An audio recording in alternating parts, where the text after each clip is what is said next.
ಪ್ರತಿಕ್ರಿಯಾತ್ಮಕತೆಯು ಒಂದೇ ಆಗಿರುವುದಿಲ್ಲ ಎಂದು ನಾವು ನೋಡಿದ್ದೇವೆ. ಆದಾಗ್ಯೂ ಕಾರಕಗಳಾದ ಆಮ್ಲಜನಕ, ನೀರು ಮತ್ತು ಆಮ್ಲಗಳು ಎಲ್ಲಾ ಲೋಹಗಳ ಸಾಪೇಕ್ಷ ಪ್ರತಿಕ್ರಿಯಾತ್ಮಕತೆಯನ್ನ ನಿರ್ಧರಿಸಲು ಉಪಯುಕ್ತವಲ್ಲ, ಏಕೆಂದರೆ ಎಲ್ಲಾ ಲೋಹಗಳು ಅವುಗಳೊಂದಿಗೆ ಪ್ರತಿಕ್ರಿಯಿಸುವುದಿಲ್ಲ. ಆದ್ರಿಂದ ನಾವು ಪ್ರತಿಕ್ರಿಯಾತ್ಮಕ ಸರಣಿ ಬಗ್ಗೆ ಕಲಿಯೋಣ. ನನ್ನ ಹೆಸರು ಪುಷ್ಪಾ ಮುರುಗೇಶ್ ಕುಳೇದ್ ಮತ್ತು ಈ ಬಾರಿ ನಾವು ಹೊಸ ವಿಷಯವನ್ನ ಪ್ರಾರಂಭಿಸಲಿದ್ದೇವೆ: ಲೋಹದ ಪ್ರತಿಕ್ರಿಯಾತ್ಮಕ ಸರಣಿ.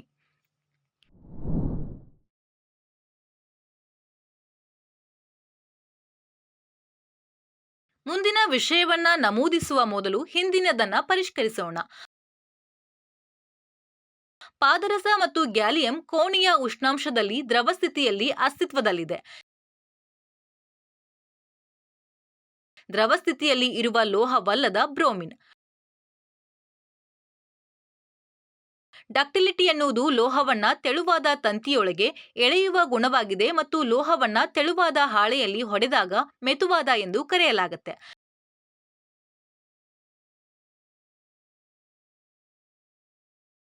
ಗ್ರಾಫೈಟ್ ಇಂಗಾಲದ ಅಲೋಟ್ರೋಪ್ ಇದು ಒಂದು ಅಪವಾದವಾಗಿದೆ, ಏಕೆಂದರೆ ಇದು ವಿದ್ಯುತ್ ಉತ್ತಮ ವಾಹಕವಾಗಿದೆ.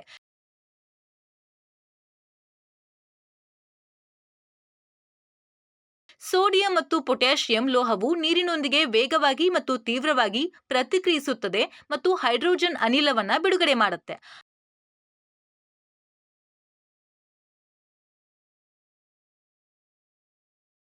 ಅಕ್ವಾರೇಜಿಯಾವನ್ನು 3:1 ಅನುಪಾತದಲ್ಲಿ ಕೇಂದ್ರೀಕರಿಸಿದ ಹೈಡ್ರೋಕ್ಲೋರಿಕ್ ಆಮ್ಲ ಮತ್ತು ಕೇಂದ್ರೀಕೃತ ನೈಟ್ರಿಕ್ ಆಮ್ಲವನ್ನ ಮಿಶ್ರಣ ಮಾಡುವ ಮೂಲಕ ತಯಾರಿಸಲಾಗುತ್ತೆ.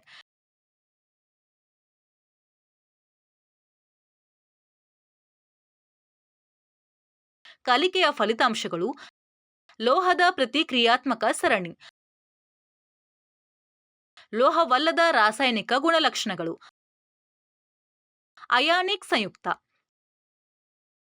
ಕೀವರ್ಡ್ಗಳು: ನಾನ್ ಮೆಟಾಲಿಕ್ ಆಕ್ಸೈಡ್, ಲೋಹದ ಪ್ರತಿಕ್ರಿಯಾತ್ಮಕ ಸರಣಿ, ಅಯಾನಿಕ್ ಸಂಯುಕ್ತ, ಆಕರ್ಷಣೀಯ ಬಲ, ಕ್ಯಾಟಯನ್ಸ್, ಅಯಾನುಗಳು. ಇದು ಇಂದಿನ ಪಾಠದ ಪರಿಕಲ್ಪನೆಯ ನಕ್ಷೆಯಾಗಿದೆ. ಎಲ್ಲಾ ಲೋಹಗಳ ಪ್ರತಿಕ್ರಿಯಾತ್ಮಕತೆಯು ಒಂದೇ ಆಗಿರುವುದಿಲ್ಲ ಎಂದು ನಾವು ನೋಡಿದ್ದೇವೆ. ಆದಾಗ್ಯೂ ಕಾರಕಗಳಾದ ಆಮ್ಲಜನಕ, ನೀರು ಮತ್ತು ಆಮ್ಲಗಳು ಎಲ್ಲಾ ಲೋಹಗಳ ಸಾಪೇಕ್ಷ ಪ್ರತಿಕ್ರಿಯಾತ್ಮಕತೆಯನ್ನ ನಿರ್ಧರಿಸಲು ಉಪಯುಕ್ತವಲ್ಲ, ಏಕೆಂದರೆ ಎಲ್ಲಾ ಲೋಹಗಳು ಅವುಗಳೊಂದಿಗೆ ಪ್ರತಿಕ್ರಿಯಿಸುವುದಿಲ್ಲ.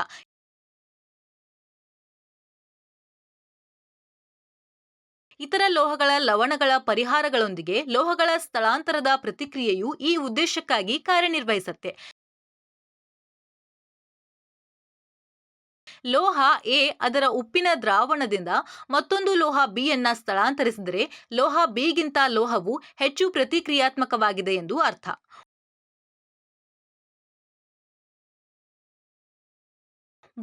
ಒಂದು ಕ್ಲೀನ್ ತಾಮ್ರದ ತಂತಿ ಮತ್ತು ಒಂದು ಕ್ಲೀನ್ ಕಬ್ಬಿಣದ ಉಗುರು ತೆಗೆದುಕೊಳ್ಳಿ. 2 ತಾಮ್ರದ ತಂತಿಯನ್ನ ಕಬ್ಬಿಣದ ಸಲ್ಫೇಟ್ ದ್ರಾವಣದಲ್ಲಿ ಮತ್ತು ಕಬ್ಬಿಣದ ಮೊಳೆಯನ್ನ ತಾಮ್ರದ ಸಲ್ಫೇಟ್ ದ್ರಾವಣದಲ್ಲಿ ಅದ್ದಿ. 3 ನಿಗದಿತ ಸಮಯದ ಮಧ್ಯಂತರದಲ್ಲಿ ನಿರಂತರವಾಗಿ ಗಮನಿಸುತ್ತಿರಿ. ಹಿಂದಿನ ಚಟುವಟಿಕೆಯಲ್ಲಿ ಕಬ್ಬಿಣವು ತಾಮ್ರದ ಸಲ್ಫೇಟ್ನಿಂದ ತಾಮ್ರವನ್ನ ಸ್ಥಳಾಂತರಿಸಿದೆ.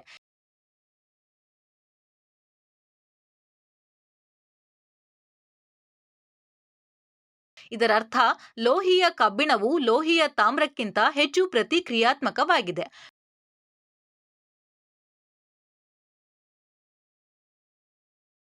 ವಿಜ್ಞಾನಿಗಳು ಸ್ಥಳಾಂತರ ಪ್ರತಿಕ್ರಿಯೆಗಳ ಮೇಲೆ ಅನೇಕ ಪ್ರಯೋಗಗಳ ಮೂಲಕ ಪ್ರತಿಕ್ರಿಯಾತ್ಮಕ ಸರಣಿಯನ್ನ ಅಭಿವೃದ್ಧಿಪಡಿಸಿದ್ದಾರೆ. ಪ್ರತಿಕ್ರಿಯಾತ್ಮಕತೆಯು ಹೆಚ್ಚುತ್ತಿರುವ ಅಥವಾ ಕಡಿಮೆಯಾಗುವ ಕ್ರಮದಲ್ಲಿ ಲೋಹಗಳ ಜೋಡಣೆಯನ್ನ ಲೋಹಗಳ ಪ್ರತಿಕ್ರಿಯಾತ್ಮಕ ಸರಣಿ ಎಂದು ಕರೆಯಲಾಗುತ್ತೆ. ಲೋಹಗಳನ್ನ ಅವುಗಳ ಪ್ರತಿಕ್ರಿಯಾತ್ಮಕತೆಗೆ ಅನುಗುಣವಾಗಿ ಕೆಳಗಿನ ಗುಂಪುಗಳಾಗಿ ವಿಂಗಡಿಸಲಾಗಿದೆ. 1 ಹೆಚ್ಚು ಪ್ರತಿಕ್ರಿಯಾತ್ಮಕ ಲೋಹಗಳು, 2 ಮಧ್ಯಮ ಪ್ರತಿಕ್ರಿಯಾತ್ಮಕ ಲೋಹಗಳು, 3 ಕಡಿಮೆ ಪ್ರತಿಕ್ರಿಯಾತ್ಮಕ ಲೋಹಗಳು.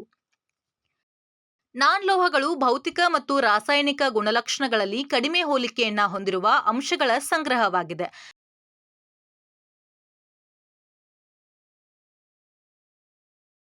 ನಾನ್ ಲೋಹಗಳನ್ನ ಎಲೆಕ್ಟ್ರೋನೆಗೆಟಿವ್ ಎಲಿಮೆಂಟ್ಸ್ ಎಂದು ಕರೆಯುತ್ತಾರೆ, ಏಕೆಂದ್ರೆ ಅವು ಎಲೆಕ್ಟ್ರಾನ್ಗಳನ್ನ ಸ್ವೀಕರಿಸುವ ಮೂಲಕ ಋಣಾತ್ಮಕ ಆವೇಶದ ಅಯಾನುಗಳನ್ನ ರೂಪಿಸುತ್ತವೆ. ಲೋಹಗಳಲ್ಲದ ರಾಸಾಯನಿಕ ಕ್ರಿಯೆಗಳ ಕೆಲವು ಉದಾಹರಣೆಗಳು ಈ ಕೆಳಗಿನಂತಿವೆ. ಸಾಮಾನ್ಯವಾಗಿ ಲೋಹವಲ್ಲದ ವಸ್ತುಗಳು ಆಮ್ಲಜನಕದೊಂದಿಗೆ ಸೇರಿ ಆಮ್ಲೀಯ ಆಕ್ಸೈಡ್ಗಳನ್ನ ರೂಪಿಸುತ್ತವೆ. ಕೆಲವು ಸಂದರ್ಭಗಳಲ್ಲಿ ತಟಸ್ಥ ಆಕ್ಸೈಡ್ಗಳು ರೂಪುಗೊಳ್ಳುತ್ತವೆ. ಸಾಮಾನ್ಯವಾಗಿ ಹ್ಯಾಲೋಜನ್ಗಳನ್ನ ಹೊರತುಪಡಿಸಿ ಲೋಹವಲ್ಲದ ವಸ್ತುಗಳು ನೀರಿನೊಂದಿಗೆ ಪ್ರತಿಕ್ರಿಯಿಸುವುದಿಲ್ಲ. ಉದಾಹರಣೆಗೆ, ಕ್ಲೋರಿನ್ ನೀರಿನಲ್ಲಿ ಕರಗಿದಾಗ ಈ ಕೆಳಗಿನ ಪ್ರತಿಕ್ರಿಯೆಯನ್ನ ನೀಡುತ್ತೆ. ಸಾಮಾನ್ಯವಾಗಿ ಅಲೋಹಗಳು ದುರ್ಬಲ ಆಮ್ಲಗಳೊಂದಿಗೆ ಪ್ರತಿಕ್ರಿಯಿಸುವುದಿಲ್ಲ. ಹ್ಯಾಲೋಜನ್ಗಳು ಇದಕ್ಕೆ ಹೊರತಾಗಿವೆ. ಉದಾಹರಣೆಗೆ, ಈ ಕೆಳಗಿನ ಕ್ರಿಯೆಯಲ್ಲಿ ಕ್ಲೋರಿನ್ ದುರ್ಬಲ ಹೈಡ್ರೋಬ್ರೋಮಿಕ್ ಆಮ್ಲದೊಂದಿಗೆ ಪ್ರತಿಕ್ರಿಯಿಸುತ್ತೆ.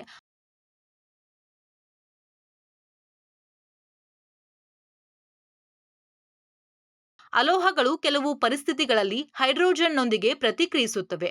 ಸರಿಯಾದ ತಾಪಮಾನ, ಒತ್ತಡ, ವೇಗವರ್ಧಕ ಬಳಕೆ ಇತ್ಯಾದಿಗಳು ಇದಕ್ಕೆ ಉದಾಹರಣೆಗಳಾಗಿವೆ. ಕ್ಯಾಷನ್ ಮತ್ತು ಅಯಾನ್ ಎಂಬ ಎರಡು ಘಟಕಗಳಿಂದ ರೂಪುಗೊಂಡ ಸಂಯುಕ್ತಗಳನ್ನ ಅಯಾನಿಕ್ ಸಂಯುಕ್ತಗಳು ಎಂದು ಕರೆಯಲಾಗುತ್ತೆ.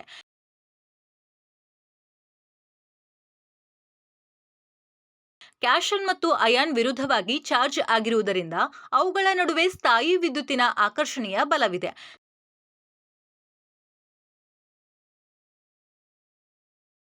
ಕ್ಯಾಷನ್ ಮತ್ತು ಅಯಾನ್ ನಡುವಿನ ಈ ಆಕರ್ಷಣೀಯ ಬಲವನ್ನ ಅಯಾನಿಕ್ ಬಂಧ ಎಂದು ಕರೆಯಲಾಗುತ್ತೆ ಅಂತ ನಿಮ್ಗೆ ಈಗಾಗಲೇ ತಿಳಿದಿದೆ. ಸಂಯುಕ್ತದಲ್ಲಿ ಕ್ಯಾಟಯಾನುಗಳು ಮತ್ತು ಆನಯಾನುಗಳ ಸಂಖ್ಯೆ ಮತ್ತು ಅವುಗಳ ಮೇಲಿನ ವಿದ್ಯುದಾವೇಶದ ಪ್ರಮಾಣವು ಧನಾತ್ಮಕ ಮತ್ತು ಋಣಾತ್ಮಕ ಆವೇಶಗಳು ಪರಸ್ಪರ ಸಮತೋಲನದಲ್ಲಿರುತ್ತವೆ. ಪರಿಣಾಮವಾಗಿ ಅಯಾನಿಕ್ ಸಂಯುಕ್ತವು ವಿದ್ಯುತ್ ತಟಸ್ಥವಾಗಿರುತ್ತೆ. ಅಯಾನಿಕ್ ಸಂಯುಕ್ತಗಳು ಸ್ಫಟಿಕದಂತಿರುತ್ತವೆ. ಸ್ಫಟಿಕದಂತಹ ವಸ್ತುವಿನ ಎಲ್ಲಾ ಕಣಗಳ ಮೇಲ್ಮೈಗಳಿಗೂ ಒಂದು ನಿರ್ದಿಷ್ಟ ಆಕಾರವನ್ನ ಹೊಂದಿರುತ್ತದೆ ಮತ್ತು ನಯವಾದ ಮತ್ತು ಹೊಳೆಯುವವು. ಘನ ಅಯಾನಿಕ್ ಸಂಯುಕ್ತಗಳಲ್ಲಿನ ಅಯಾನುಗಳ ನಿಯಮಿತ ವ್ಯವಸ್ಥೆಯು ಅವುಗಳ ಸ್ಫಟಿಕದ ಸ್ವರೂಪಕ್ಕೆ ಕಾರಣವಾಗಿದೆ. ಅಯಾನುಗಳ ಜೋಡಣೆಯು ವಿಭಿನ್ನ ಅಯಾನಿಕ್ ಸಂಯುಕ್ತಗಳಲ್ಲಿ ವಿಭಿನ್ನವಾಗಿರುತ್ತೆ ಮತ್ತು ಆದ್ರಿಂದ ಅವುಗಳ ಹರಳುಗಳ ಆಕಾರಗಳು ವಿಭಿನ್ನವಾಗಿವೆ. ಸ್ಫಟಿಕದಲ್ಲಿ ಅಯಾನುಗಳ ಸಾಮಾನ್ಯ ಜೋಡಣೆಯನ್ನ ನಿರ್ಧರಿಸುವ ಮುಖ್ಯ ಅಂಶವೇನೆಂದರೆ ವಿರುದ್ಧವಾಗಿ ಚಾರ್ಜ್ ಅಯಾನುಗಳ ನಡುವಿನ ಆಕರ್ಷಕ ಶಕ್ತಿ ಮತ್ತು ಅದೇ ರೀತಿಯ ಚಾರ್ಜ್ಡ್ ಅಯಾನುಗಳ ನಡುವಿನ ವಿಕರ್ಷಣ ಶಕ್ತಿ. ಈ ಕಾರಣದಿಂದಾಗಿ ಸಾಮಾನ್ಯ ಸ್ಫಟಿಕದ ರಚನೆಯು ಧನಾತ್ಮಕ ಅಯಾನುಗಳ ಸುತ್ತಲೂ ಋಣಾತ್ಮಕ ಅಯಾನುಗಳನ್ನ ಮತ್ತು ಋಣಾತ್ಮಕ ಅಯಾನುಗಳ ಸುತ್ತಲೂ ಧನಾತ್ಮಕ ಅಯಾನುಗಳನ್ನ ಜೋಡಿಸಲಾಗುತ್ತೆ. ಒಂದು ನಿರ್ದಿಷ್ಟ ಸ್ಫಟಿಕದ ರಚನೆಗೆ ಕಾರಣವಾದ ಎರಡು ಪ್ರಮುಖ ಅಂಶಗಳು ಈ ಕೆಳಗಿನಂತಿವೆ. ಒಂದು, ಧನಾತ್ಮಕ ಮತ್ತು ಋಣಾತ್ಮಕ ಆವೇಶದ ಅಯಾನುಗಳ ಗಾತ್ರ. ಎರಡು, ಅಯಾನುಗಳ ಮೇಲಿನ ವಿದ್ಯುದಾವೇಶದ ಪ್ರಮಾಣ. ವಿರುದ್ಧ ವಿದ್ಯುದಾವೇಶಗಳೊಂದಿಗೆ ನೆರೆಯ ಅಯಾನುಗಳಲ್ಲಿ ಸ್ಥಾಯೀ ವಿದ್ಯುತ್ತಿನ ಆಕರ್ಷಣೆಯು ತುಂಬಾ ಪ್ರಬಲವಾಗಿದೆ. ಅದಕ್ಕಾಗಿಯೇ ಅಯಾನಿಕ್ ಸಂಯುಕ್ತಗಳ ಕರಗುವ ಬಿಂದುಗಳು ಹೆಚ್ಚು.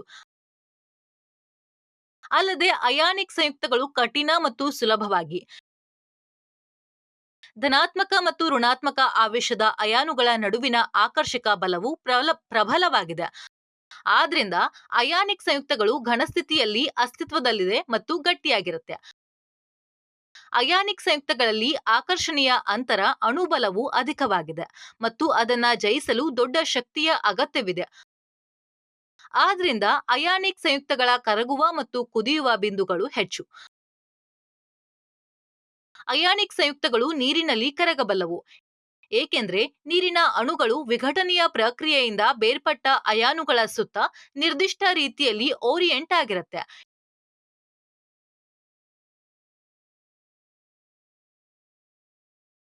ಇದರ ಪರಿಣಾಮವಾಗಿ ಅಯಾನು ಮತ್ತು ಸುತ್ತಮುತ್ತಲಿನ ನೀರಿನ ಅಣುಗಳ ನಡುವೆ ಹೊಸ ಆಕರ್ಷಣೆಯ ಬಲವನ್ನ ಸ್ಥಾಪಿಸಲಾಗಿದೆ. ಇದು ಮೂಲ ಅಂತರ್ ಅಣು ಆಕರ್ಷಣೆಯನ್ನ ಬದಲಿಸುತ್ತದೆ ಮತ್ತು ಅಯಾನಿಕ್ ಸಂಯುಕ್ತಗಳ ಜಲೀಯ ದ್ರಾವಣಗಳು ರೂಪುಗೊಳ್ಳುತ್ತವೆ. ಅಯಾನಿಕ್ ಸಂಯುಕ್ತಗಳು ಸೀಮೆ ಎಣ್ಣೆ ಮತ್ತು ಪೆಟ್ರೋಲ್ನಂತಹ ದ್ರಾವಕಗಳಲ್ಲಿ ಕರಗುವುದಿಲ್ಲ, ಏಕೆಂದರೆ ಈ ದ್ರಾವಕಗಳಲ್ಲಿ ನೀರಿನಂತೆ ಹೊಸ ಆಕರ್ಷಕ ಬಲವನ್ನ ಸ್ಥಾಪಿಸಲು ಸಾಧ್ಯವಿಲ್ಲ. 5. ಘನ ಸ್ಥಿತಿಯಲ್ಲಿರುವಾಗ ಅಯಾನಿಕ್ ಸಂಯುಕ್ತಗಳು ವಿದ್ಯುತ್ ಶಕ್ತಿಯನ್ನ ನಡೆಸಲಾರವು. ಈ ಸ್ಥಿತಿಯಲ್ಲಿ ಅಯಾನುಗಳು ತಮ್ಮ ಸ್ಥಳಗಳನ್ನ ಬಿಡಲು ಸಾಧ್ಯವಿಲ್ಲ. ಆದಾಗ್ಯೂ ಸಮ್ಮಿಳನ ಅಥವಾ ಕರಗಿದ ಸ್ಥಿತಿಯಲ್ಲಿ ಅಯಾನುಗಳು ಚಲನಶೀಲವಾಗಿರುವುದರಿಂದ ಅವು ವಿದ್ಯುತ್ ಶಕ್ತಿಯನ್ನ ನಡೆಸಬಲ್ಲವು.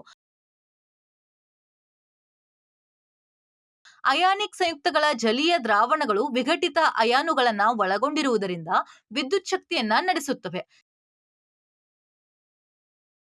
ದ್ರಾವಣದ ಮೂಲಕ ಪ್ರವಾಹವನ್ನ ಹಾದು ಹೋದಾಗ ಅಯಾನುಗಳು ವಿರುದ್ಧವಾಗಿ ಚಾರ್ಜ್ ಮಾಡಲಾದ ವಿದ್ಯುದ್ವಾರಗಳಿಗೆ ಚಲಿಸುತ್ತವೆ. ಸಮ್ಮೇಳನ ಮತ್ತು ಕರಗಿದ ಸ್ಥಿತಿಗಳಲ್ಲಿ ವಿದ್ಯುತ್ ವಾಹಕತೆಯಿಂದಾಗಿ ಅಯಾನಿಕ್ ಸಂಯುಕ್ತಗಳನ್ನ ವಿದ್ಯುತ್ ವಿಚ್ಛೇದ್ಯಗಳು ಎಂದು ಕರೆಯಲಾಗುತ್ತೆ. ನೀವಿವತ್ತು ಏನ್ ಕಲ್ತಿದ್ದೀರಿ? ಪ್ರತಿಕ್ರಿಯಾತ್ಮಕತೆಯ ಹೆಚ್ಚುತ್ತಿರುವ ಅಥವಾ ಕಡಿಮೆಯಾಗುವ ಕ್ರಮದಲ್ಲಿ ಲೋಹಗಳ ಜೋಡಣೆಯನ್ನ ಲೋಹಗಳ ಪ್ರತಿಕ್ರಿಯಾತ್ಮಕ ಸರಣಿ ಎಂದು ಕರೆಯಲಾಗುತ್ತೆ. ನಾನ್ ಲೋಹಗಳನ್ನ ಎಲೆಕ್ಟ್ರೋನೆಗೆಟಿವ್ ಎಲಿಮೆಂಟ್ಸ್ ಎಂದು ಕರೆಯಲಾಗುತ್ತೆ, ಏಕೆಂದ್ರೆ ಅವು ಎಲೆಕ್ಟ್ರಾನ್ಸ್ ಅನ್ನ ಸ್ವೀಕರಿಸುವ ಮೂಲಕ ಋಣಾತ್ಮಕ ಚಾರ್ಜ್ಡ್ ಅಯಾನುಗಳನ್ನ ರೂಪಿಸುತ್ತೆ. ಲೋಹವಲ್ಲದ ಆಕ್ಸೈಡ್ಗಳು ಆಮ್ಲೀಯವಾಗಿರುತ್ತೆ. ಲೋಹವಲ್ಲದ ವಸ್ತುಗಳು ಸಾಮಾನ್ಯವಾಗಿ ನೀರಿನೊಂದಿಗೆ ಪ್ರತಿಕ್ರಿಯಿಸುವುದಿಲ್ಲ ಮತ್ತು ಆಮ್ಲವನ್ನ ದುರ್ಬಲಗೊಳಿಸುತ್ತೆ.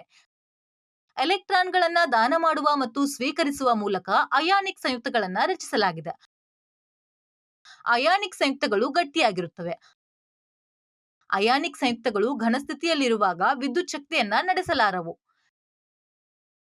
ಸಮ್ಮಿಳನ ಅಥವಾ ಕರಗಿದ ಸ್ಥಿತಿಯಲ್ಲಿ ಅವು ನಡೆಸಬಹುದು ವಿದ್ಯುತ್.